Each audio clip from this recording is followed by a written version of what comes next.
Hello, I'm Jash, and welcome back to more Jash Reads.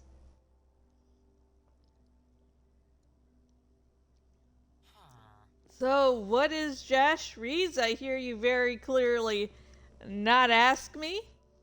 Well, I'll tell you what it is. Jash Reads is a series where I read a book cover to cover and discuss it chapter by chapter. Now, today we are going to be reading more of my Remedy's Connected Universe Skyrim crossover fanfic series, so going to be a little different. Don't worry, I will be talking more about more about the fic before I get to it. Just some little general warnings. Nothing big, but it's more of a preference of fics people like to read, sort of thing. So, want to make sure y'all have a good time. So, yeah. Now, besides reading and discussing what we've read, I also craft stuff in Minecraft. Like this little room here. Looks really comfy like it is right now, honestly. Why are you back here? There's two perfectly good, three perfectly good beds in your back here. But yeah, besides reading something cover to cover, I'm discussing chapter by chapter. I also craft things. And right now we're doing a major serve. These villagers, guys. Right now we are. What is this thing called? Let me look this. The place where illagers live in Minecraft. Not villagers. Not villagers. Illagers. It's like villagers, but without the V. Woodland Mansion. Yeah. We are renovating this woodland mansion to perfection. Hi. How are you guys doing?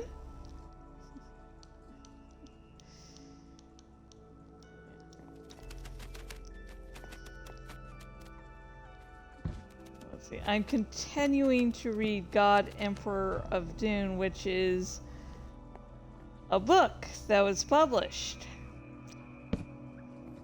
Definitely not Frank Herbert's finest work. I love the Dune series.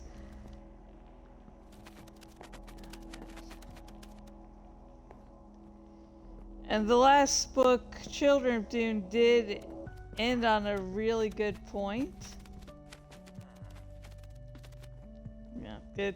Like, oh my god, what's going to happen next? And then this book happens. I discuss in other streams. Actually, I'm going to do something with the ceiling here to light it up.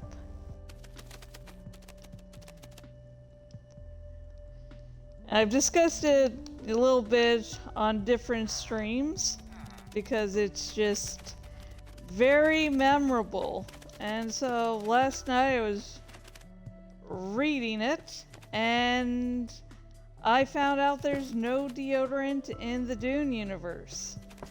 Leo II is talking with the Bene Gesserit and sort of a battle of the wits, which would be really cool if anyone had any wits. Leo II is basically an all-knowing being at this point, but everything he says is, like someone who's trying to sound smart instead of sounding smart. So he realizes something that the Bene Gesserit are trying to do, and he talks about deodorant like it is something from ancient times. That's something only he and the Bene Gesserit would know about.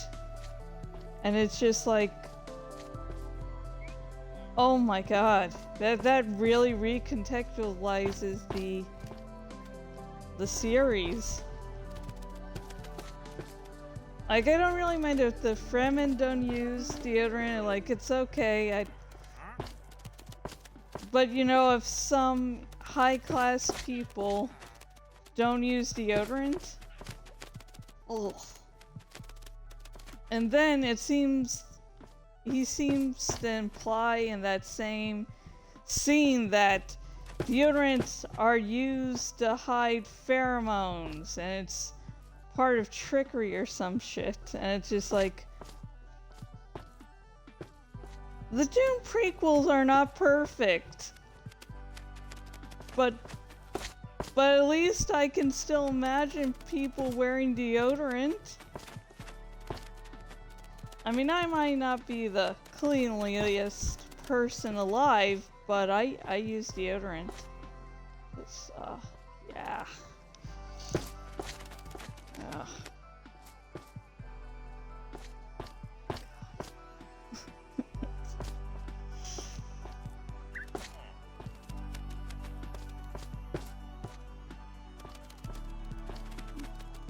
So many points in God Emperor Dune, I have to just laugh, or else I'll just throw my Kindle across the room, break it, and never pick up a Dune book again. And I've been doing this massive reread and also completing of the Dune series for years and for a long time, so I can't give up now. Honestly, I've come way too far. Would definitely say if you're going to begin your Dune journey through the Dune series, do not do God Emperor of Dune. It's not worth it. Besides that, it seems to be one of those books that's set up mostly for the other events in the series.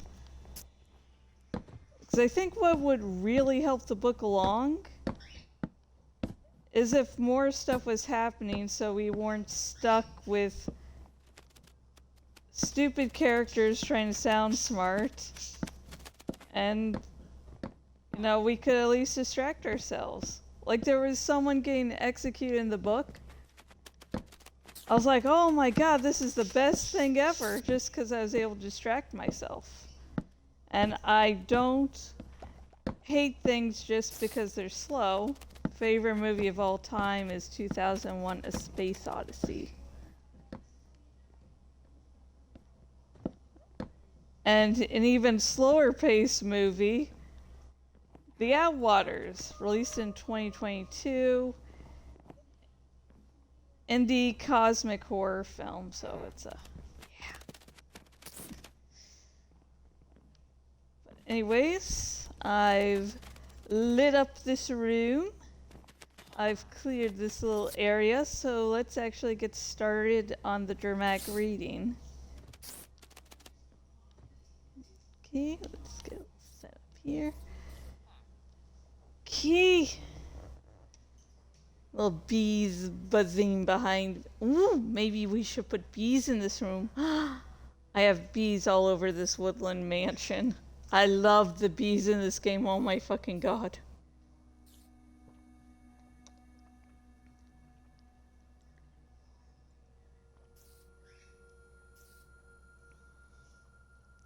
Okay. Oh yeah, I was going to mention the stuff about the fic. So the fic is a crossover, so I know that is a deal breaker to some. It's written in a first-person point of view, and I know that for some reason is like a deal breaker, because some people are like, oh, the first-person point of view is just horrible. No, it isn't. It's underrated. Overhated. And finally, this fic has a semi-original character. I say semi-original because one of the narrators of this fic is the Dragonborn. You know, based on my original playthrough of Skyrim.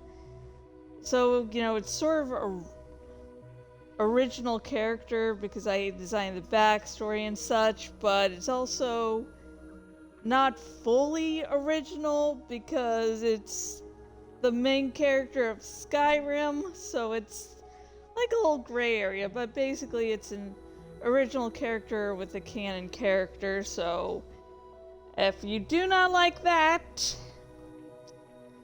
it was nice having you for my rant of God Emperor of Dune, and if you do follow me or do subscribe, you've heard various rants of the book before. I am enduring this. It is an endurance test.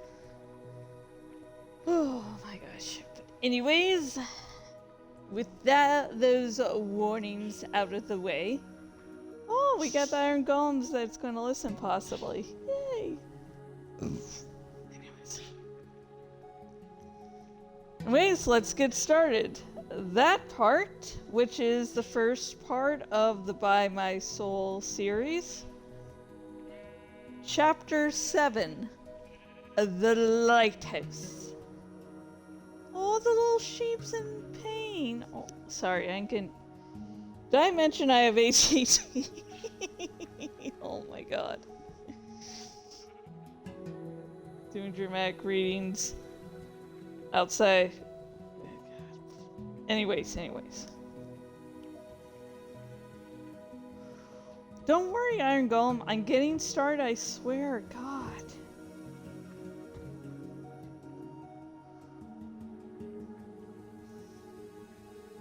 Oh yeah, this chapter is narrated by Jash, aka the Dragonborn.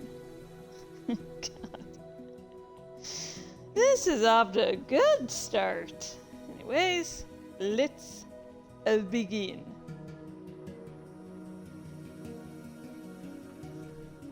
White was a unique color, and it was clear why bards embraced it as a symbol of purity. There could be no insignificant stain, as everything stood out on it. The purity symbolism also made it so that it could be cleansing and show when a character was good. Yet it also had a harsher side that clashed with its image of goodness. The snow that blew in the harsh storm had no thought to be an agent of purity. It had no thought because it was just snow. So it didn't care that the wind blew it so hard that it was hard to see and made it dig under my scales. No amount of skooma or spice wine made me any warmer. It took all my strength to keep lightning from running off to warm cave. The unicorn was having a hard time walking through the storm. Sin, on the other hand, didn't seem to care about the storm, which meant Serena could focus more on our surroundings. Maybe I should have chosen to ride the reindeer. Just use the clear sky shout, Jash, Serena suggested as I finished another bottle of skooma. And alert Lokir? I asked as my torch threatened to go out. Won't he be excited to prove his loyalty once he sees you? Which means the moment he sees me, Scout's Mini Marsh's life is forfeit. I shivered. Not from the cold, nor from the thought of Scouts' lifeless eyes, but from the memories of Frostflow Lighthouse. I had entered the lighthouse initially because I needed to escape from the cold. But with the corpses and insect-like sounds, there had been no rest for me. Instead, I had found how the Falmer had slaughtered a family. I had found monstrosities that had burst from what appeared to be insect-like corpses. I had had trouble escaping from that pit of horrors and thought that was where my journey would end. I started to drink another bottle of skooma to try and push those memories away. I had to enter the lighthouse quickly and with purpose if Scouts had any chance of surviving. He would be alive when I opened that door. He had to be. Jash! Serena yelled out and pointed in the distance. What do you see? I asked as I tried to see through the storm and realized I hadn't spoken a word in the common tongue since leaving Dawnstar. Vampires. I dismounted and felt the soft crunch of the snow underneath my boots. The black of the Imperial boots clashed with the white, while the dragon scale armor blended in better. Due to wanting to be as hidden as possible, I hadn't changed into an outfit better suited to slaughtering countless numbers of enemies. I could have also replaced my remnant agent gloves and ethereal crown with armor well designed to protect me. Besides wanting to keep hidden, I would only have to kill one man, so it would have shown how much my emotions were getting away from me if I had dressed for an intense battle. That wasn't something you wanted anyone finding out. I put out my torch and prepared a fire rune spell while holding Dragon's Oath in the other. The sword was made to burn and cut through flesh, and would be deadly against vampires. My ears picked up Serena walking to my side as our mounts rushed off to safety. She held up both hands with the energies of spells hovering around them. I followed Serena's eyes and cast the fire rune spell. I then cast Elemental Blast as the first vampire of a dozen came to attack.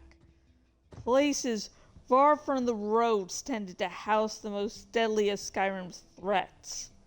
Threats that turned into a swarm of bats and dodged my attacks, only to then materialize on the rune. As another vampire drained my life with a spell, 5 were caught in the blast radius of my rune. I managed to cut off the arm of a vampire that got close to me, just as Serena killed the vampire that had been draining my life. Soon there would be no distinction. God damn it, I cannot read. Whew. Iron Golem, you're going to just have to walk around me.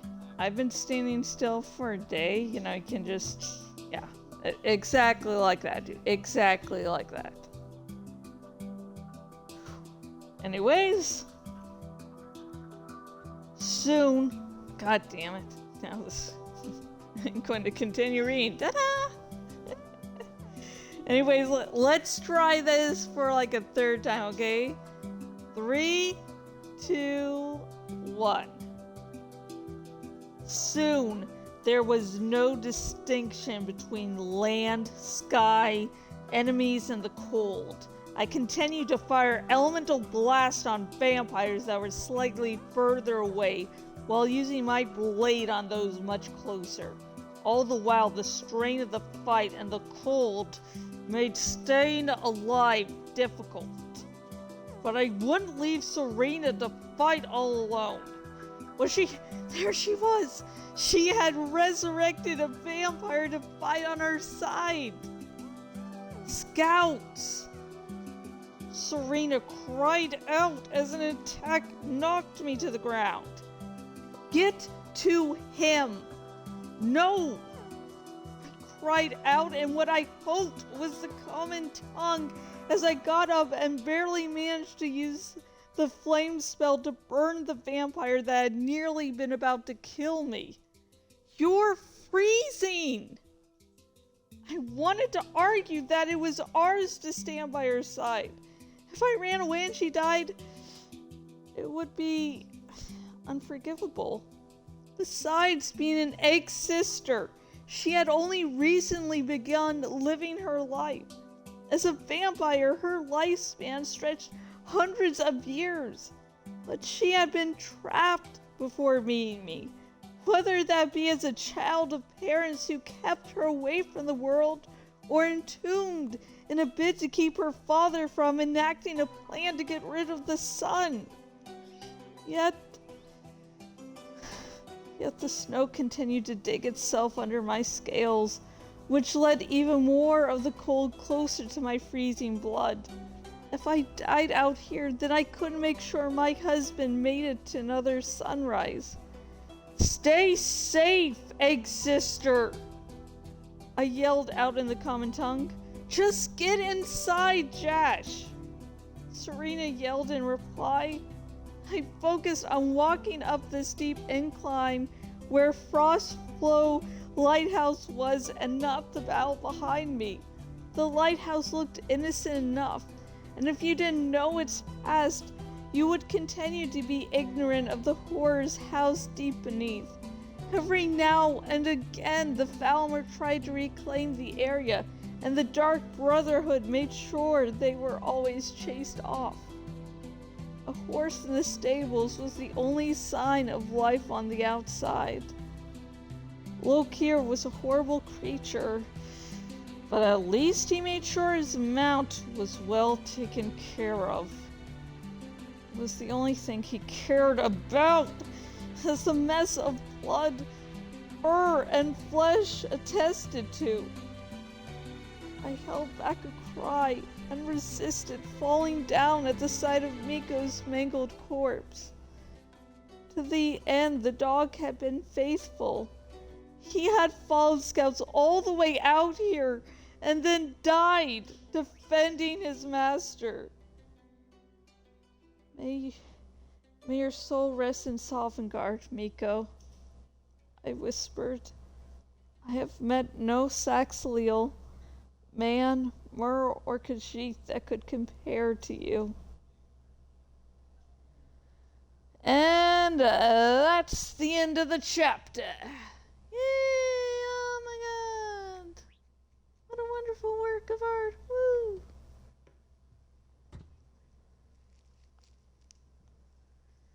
Okay, hang on. Let me drink a little Coke and then continue.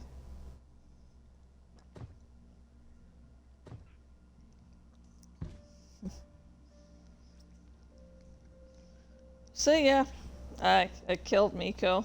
And Miko, if you have never played Skyrim before, he is a dog you can find in an abandoned little shack.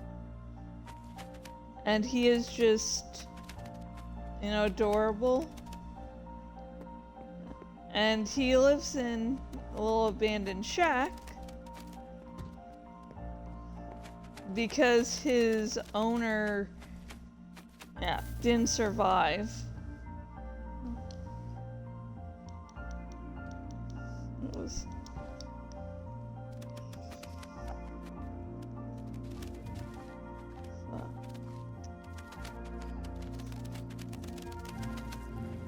I started just checking on the birds. My real living birds. Yeah,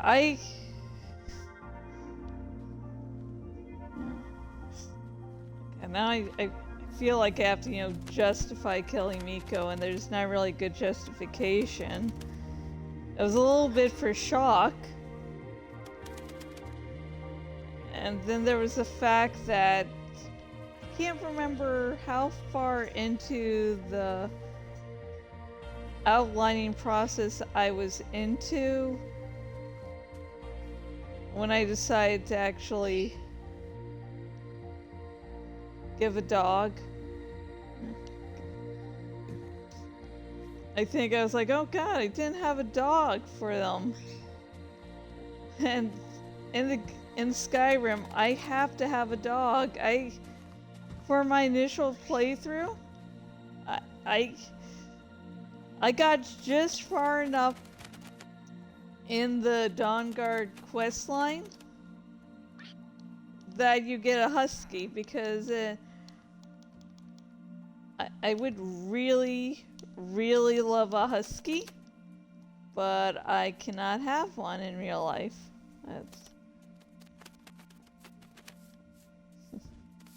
There's the fact that, they're just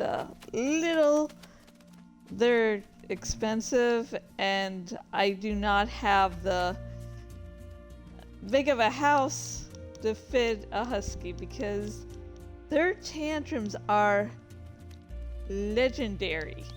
They are things of wonders.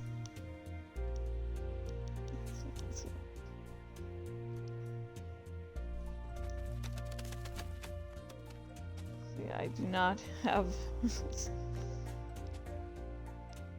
but then it was, I guess it was like sort of like, I don't know now what to do with this husky, and I don't want to keep on writing reminders in the outline every chapter. Remember, you have doggo. Because whenever I'm dealing with pets like a dog, sometimes I honestly do have to put reminders that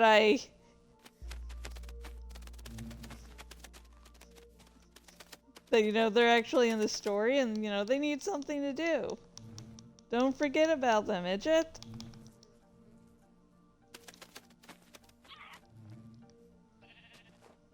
Yeah. So now I don't have to keep track of Miko. That sounds horrible. It's a cute dog. Let's see, in my second playthrough where I'm Khajiit, I either travel with Miko or he's, hanging out with my family.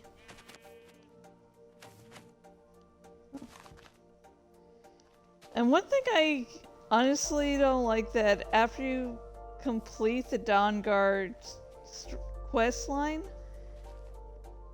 you don't get random vampire attacks, which I honestly did really like. It was like really cool.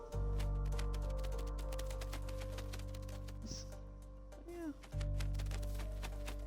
But yeah, when I said OC canon relationship, I wasn't referring to Scout's Many Marshes, I was referring to Alex Casey from the Remedy Connected Universe.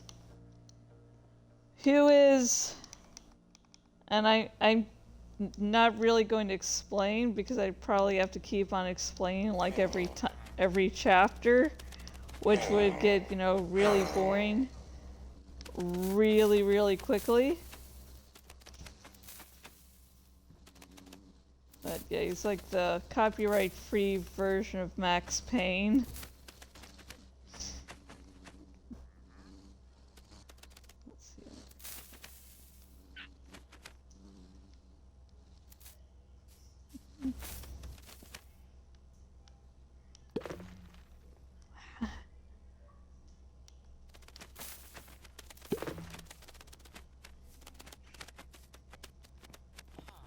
I'm gonna put like nice flooring here. Yeah. Nice. How about yellow carpet for the bees? Yeah.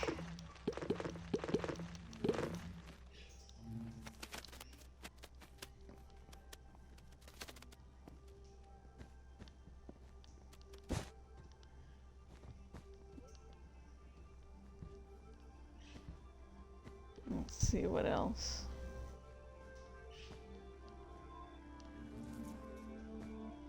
Let's see what else to talk about this.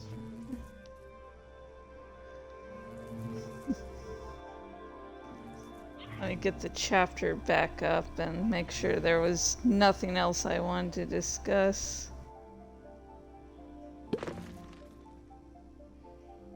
Oh yeah, frost flow.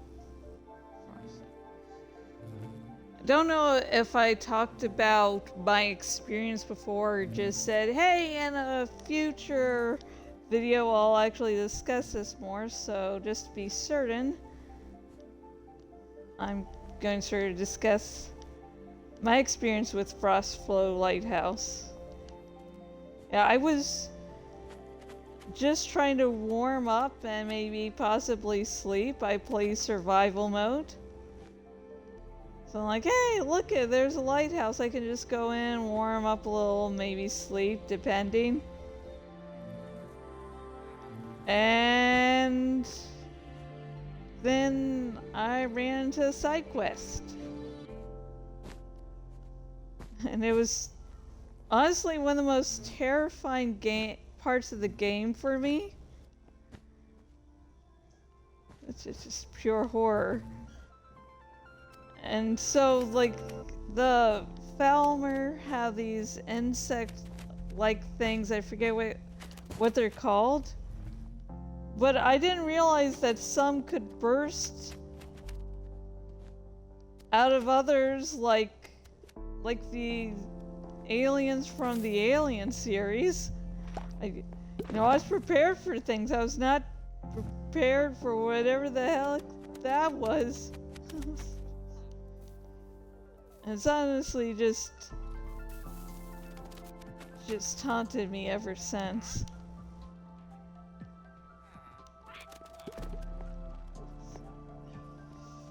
God.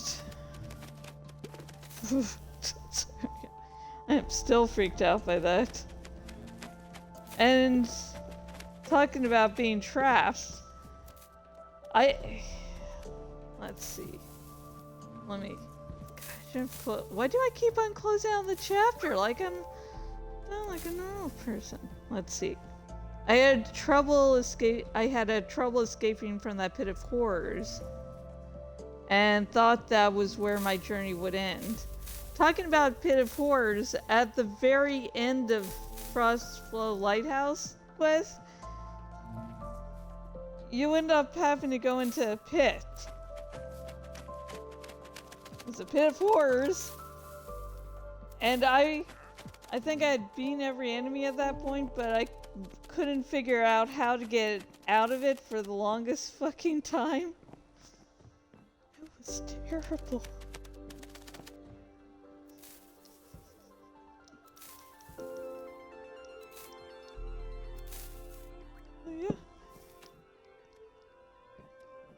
So if you're watching this video and have played Skyrim,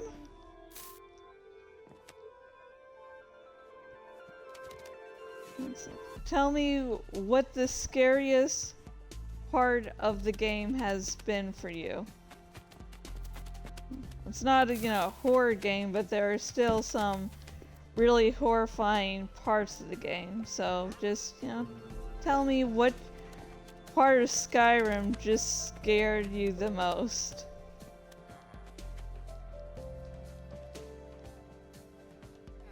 Oh yeah, we can't put that down. Oh, it's not thinking.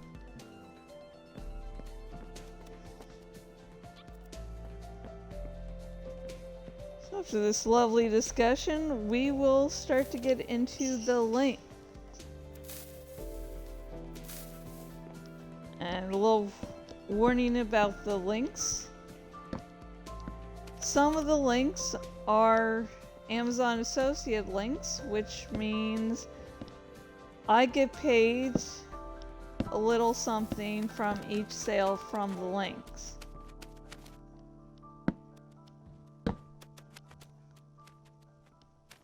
So you can help support, the original creators while supporting me at the same time.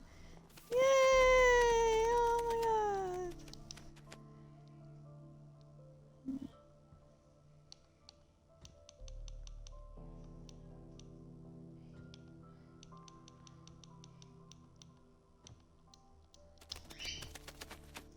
So, let's get started on the first link. Okay, load. The first link is, of course, to read that part, so you can read my fic without my annoying voice. Yay! Plus, while I'm only up to chapter 7 of the fic in this dramatic reading, I am up to chapter 32 of the fic, and I'm currently writing the 33rd chapter.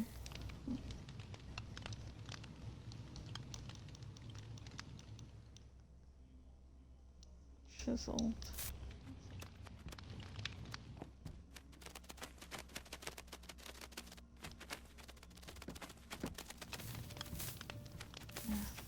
Select the class.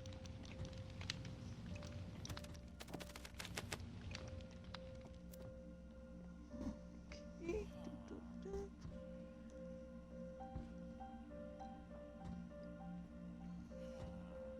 Now, on to the next link. The next link is to get your very own copy of Skyrim. And I know it's been out for a long time. You know, I didn't actually start playing the game until last year, so maybe you just haven't gotten to reading it yet, and that is a-okay.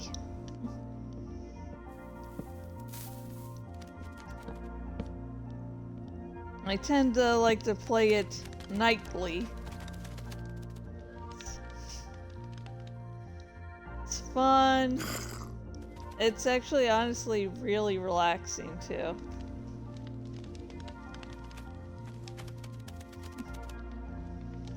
Love it. My main playthrough is as an Argonian.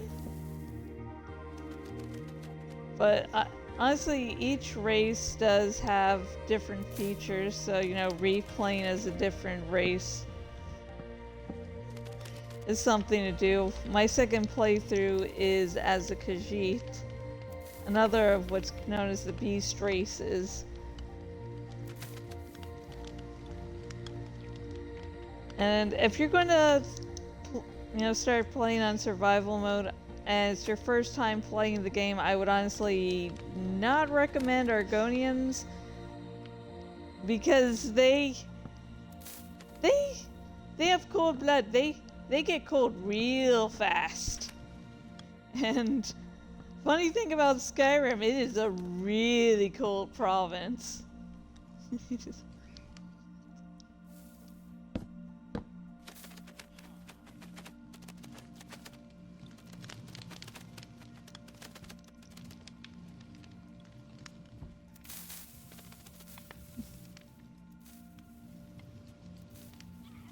And the next link is to get your very own copy of Alan Wake 2.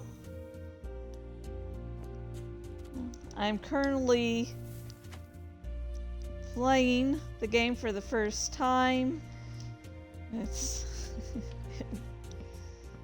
yeah, last playthrough wasn't really good. My brain was just deciding not to work. Like, I can just bludgeon my way through these puzzles.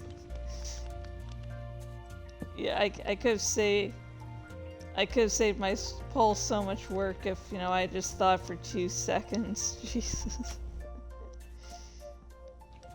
It's a good game. I like it. Like, if I get frustrated with the game, honestly, it's fine. It's whether the frustration feels good or not.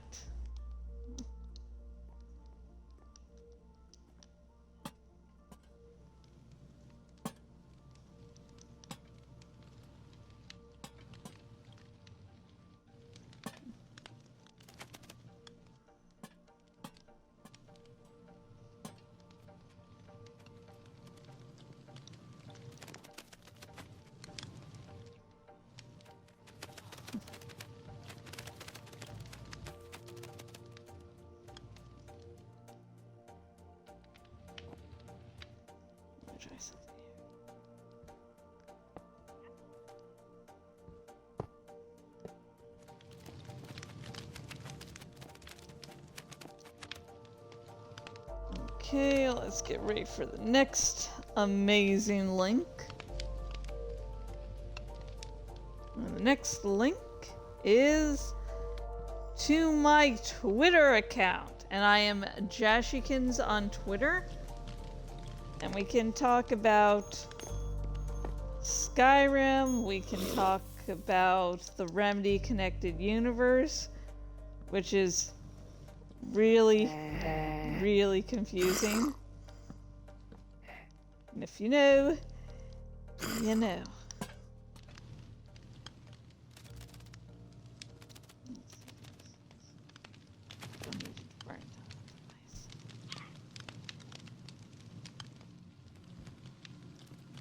I think nice purple beds here work for me. Yeah, I've also, you know, talked to me on Twitter about, say, Minecraft. And basically a bunch of other nerdy things, so. Yay!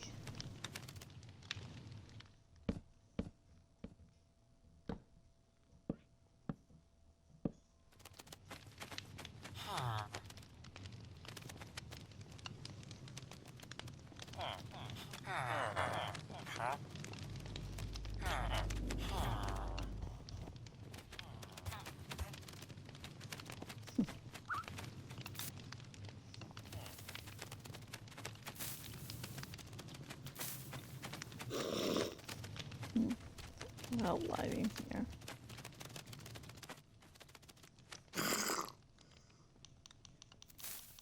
Let's get so many paintings up, you know, get all nice and classy.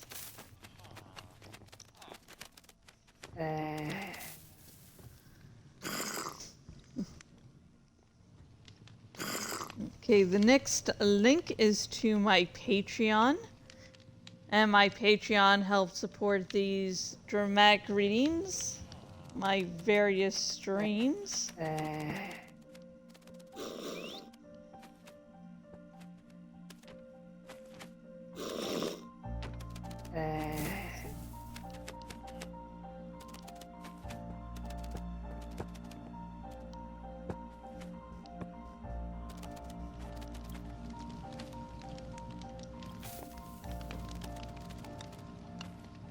Okay, sorry, I got distracted, so. My Patreon helps support these dramatic readings, my various streams, every odd thing I'm doing on my blog, and the books I'm releasing. I have a $1 tier, where you get to see all my Redbubble designs before anyone else. And then a $5 tier, where you get to see my new ebook covers before anyone else. Oh. Woo. And finally, last but not least, Kafka's Men, which is my original book series. It is a slow-burning reverse harem series. It's also a little bit of a dark romance series. And when I say slow burn, I mean glaciers move faster. So if you like a little bit of a slow burn,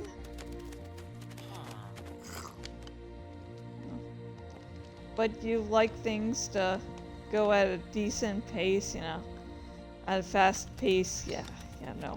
This is a slow burn. Slowest of the slow. And the 8th book in the series is currently up for pre-order.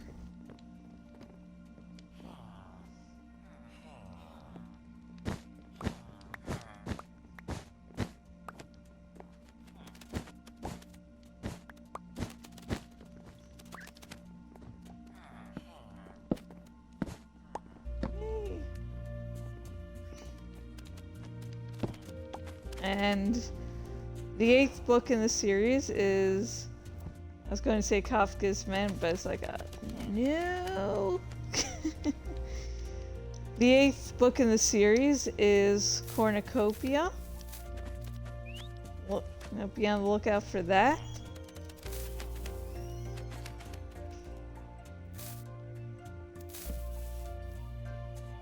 Yeah, I'm going to need a few. I'm like just nearly ready to end the stream. I'll come in the...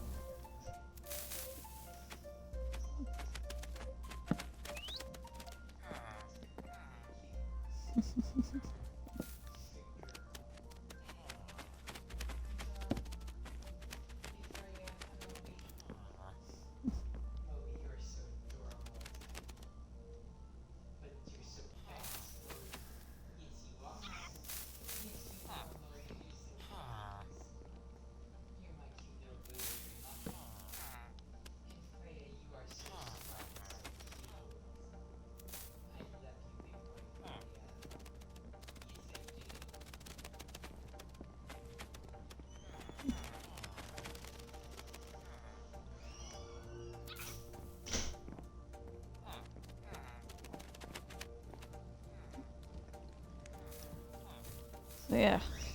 And the 8th book in the series is coming out on July 4th. And with a paperback version coming out shortly after, so keep a lookout for that. It will be amazing. Hopefully. It's definitely one of the darkest entries in the series, like hands down. Like I was afraid to write once, and I finished writing the previous book, I was like, oh yay, this book is nice and happy, and then I started getting this sinking feeling, and it's like, ta-da! So, let me just finish putting amethyst around this room, and we will end this stream. I hope you all had a good time.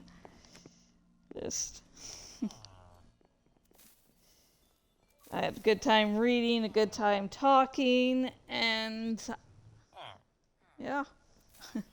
I can't promise how soon or late the next episode of this series will come out, but if you subscribe to the Fic on Archive of Our Own, you'll get alerted to whenever a new chapter comes out, and new chapters are released a lot quicker than these dramatic readings, trust me. And until next time, whenever that may be, goodbye.